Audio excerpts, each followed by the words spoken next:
أهلا بكم مشاهدينا في هذا اللقاء الخاص مع رئيس بعثة الأمم المتحدة في السودان يونيتامس السيد فولكر بيرتس، الذي ظل شاهدا على كثير من المنعطفات السياسية وفاعلا في الأزمة السودانية الأخيرة. مرحبا بك سيد فولكر بيرتس على العربية والحدث. أهلا وسهلا، أنا سعيد جدا بهذا اللقاء معك. دعنا نبدأ بتقييمك للاتفاق السياسي الموقع بين رئيس الوزراء عبد الله حمدوك ورئيس المجلس السيادي عبد الفتاح البرهان. خليني أجاوبك بالإنجليزي لأنه أستطيع أن أكون دقيق أكثر يعني باللغة الإنجليزية من العربية. This agreement of 21 November, it is a compromise, a classical compromise where we have no winner, probably only have losers after this month of crisis in Sudan. I know that a lot of people do reject it, and I do know that even those who have signed it are not happy with all the details and are not happy with the agreement. We, as Yunitams and as the United Nations, we have still welcomed it. We have welcomed it in two respects. We have welcomed it, and I welcome it personally, as a step to spare the country more bloodshed and probably serious fragmentation that could lead to developments as we have seen them in other countries, in Libya and Syria or in Yemen. I also see it as a step towards the restoration of the constitutional order. It is not the restoration of the constitutional order, but it's a step towards the restoration of constitutional order in Sudan.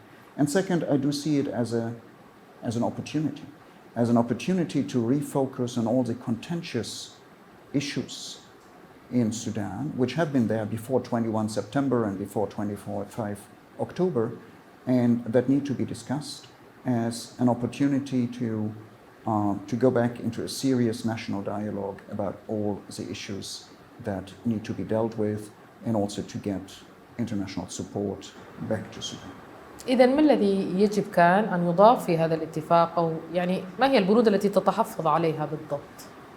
Well, I don't have reservations as such on a document which the Sudanese have been, or some Sudanese stakeholders have agreed upon. For me, the important thing is, will it actually be translated into reality, and the stakeholders here, or the actors, will be judged domestically and internationally by the way they implement it. For example, and we are on a day where we have demonstrations outside against where we have protests outside, even against the agreement, will people who protest against the agreement will be allowed to demonstrate and to protest peacefully without being repressed by excessive force, or excessive force being used against them? Will all detainees be released as the agreement says? I mean, these are clear measures inside the agreement, and I think everybody who is going to judge on the agreement will in the first place judge on the implementation of the agreement. Will the Prime Minister be free to form his government?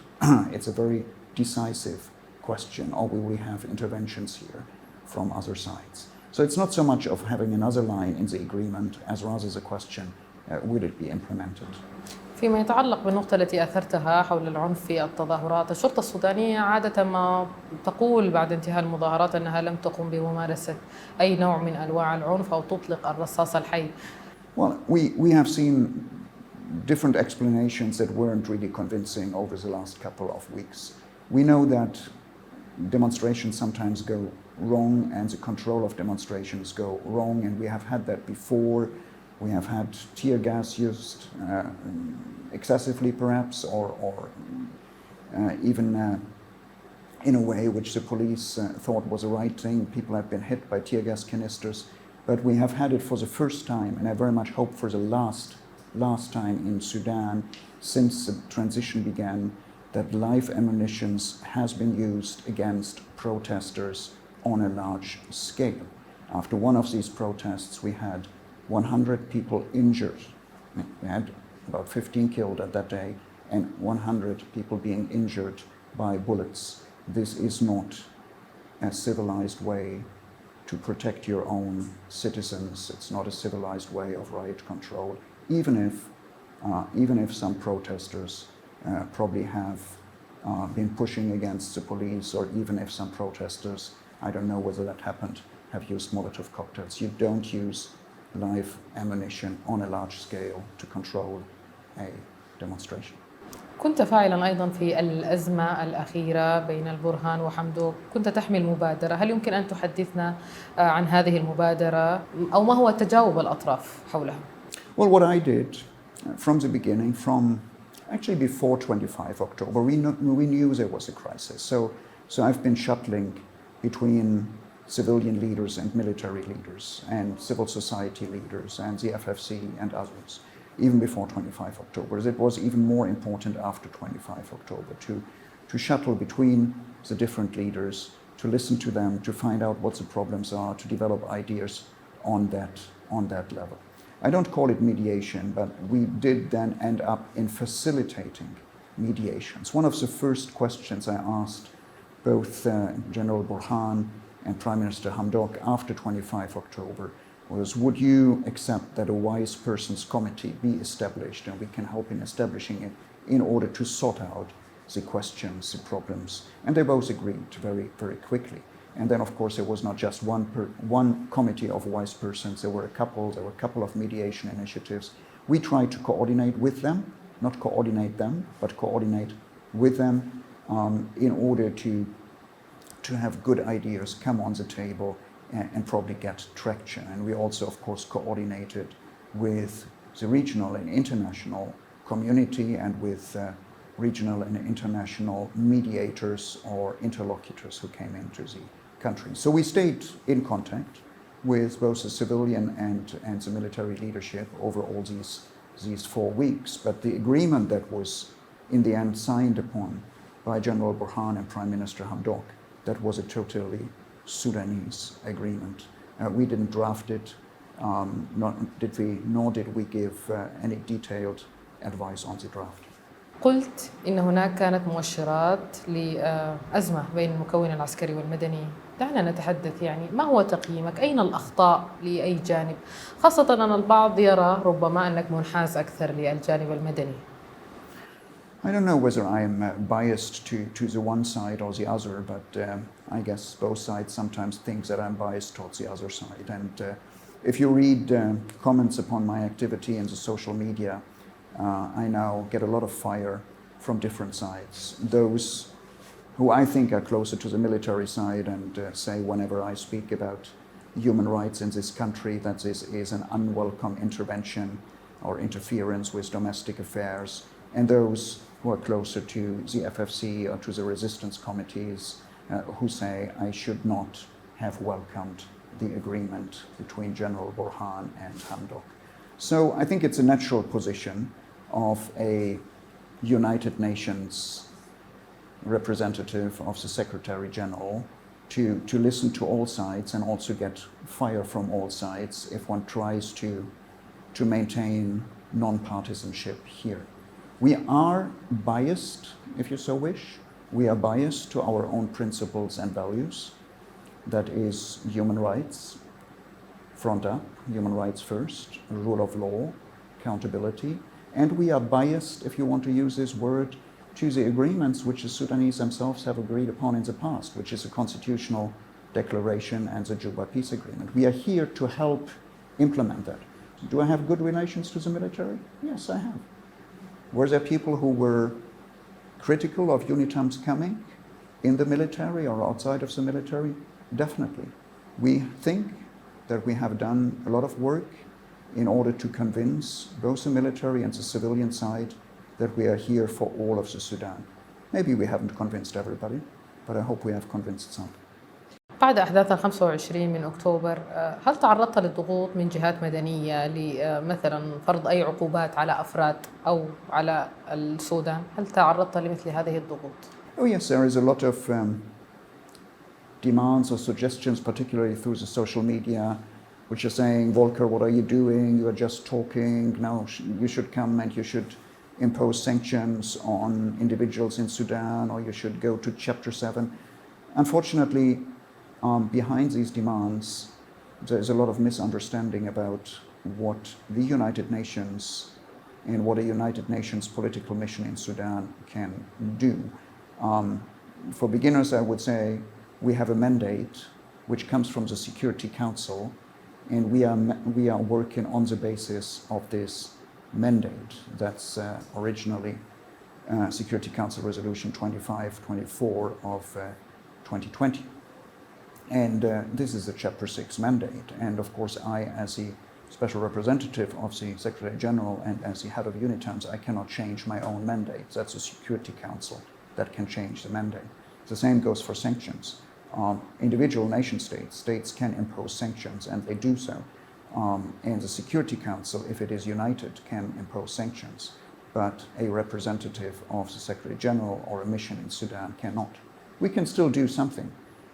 But basically what we do is through our words, be that advice, be that advocacy, be that suggestions and ideas. هل يوجد دعم لوجستي يمكن أن يقدم للسودان؟ Oh, there is a lot of technical support, a lot of technical or logistical support, but that comes to 99% through the UN country team, through the agencies and funds and programs of the United Nations that are working here.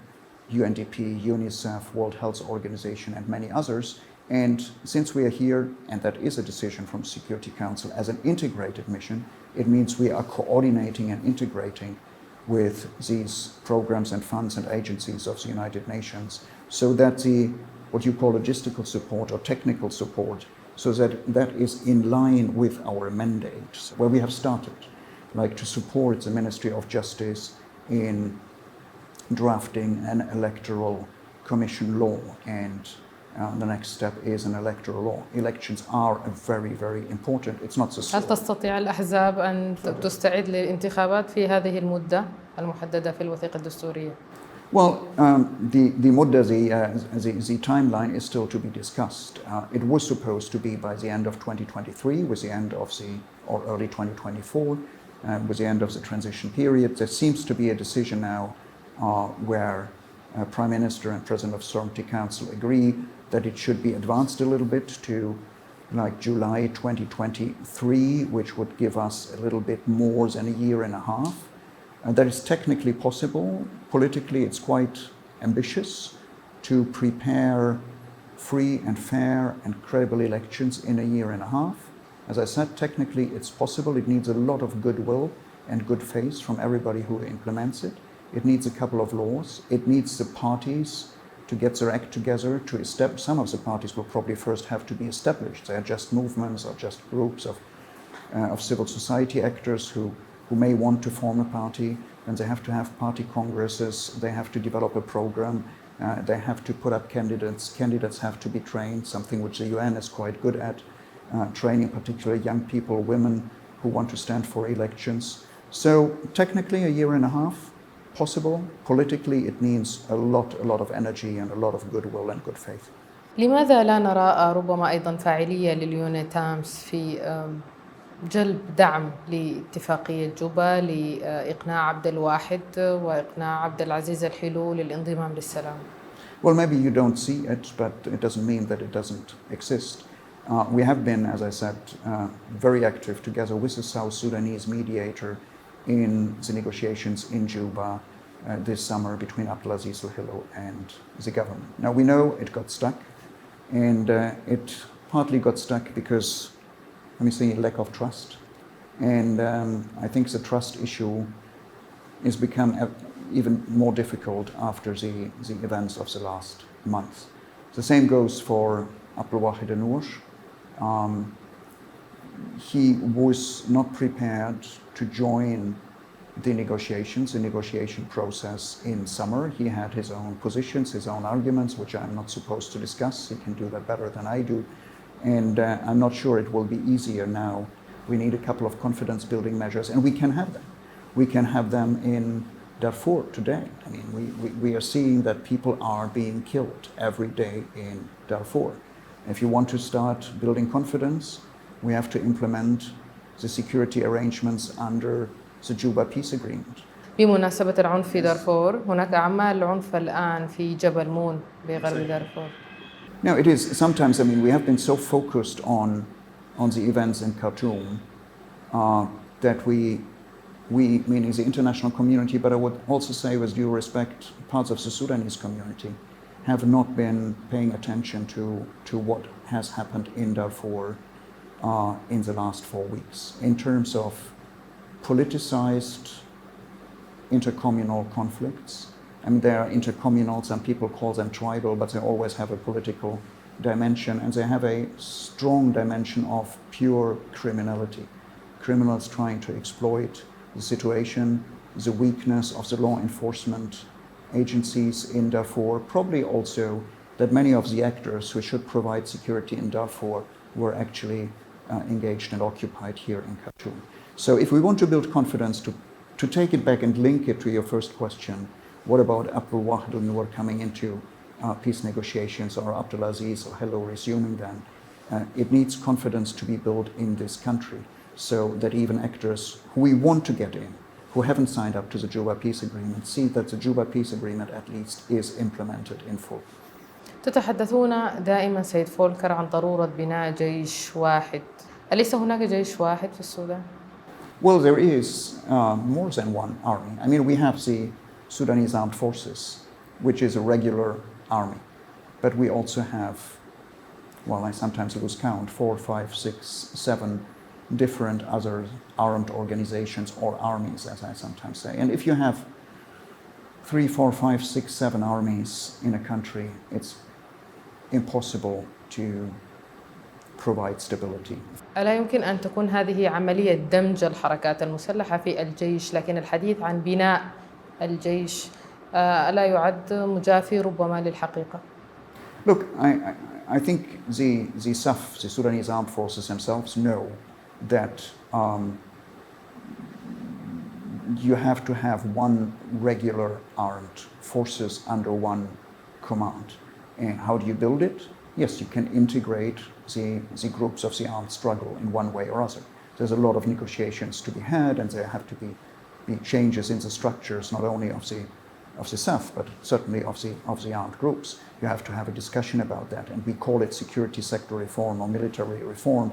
That's not to weaken the armed forces, it's actually to strengthen the armed forces, make them responsible, coordinate with the civilians about what do you need an army for.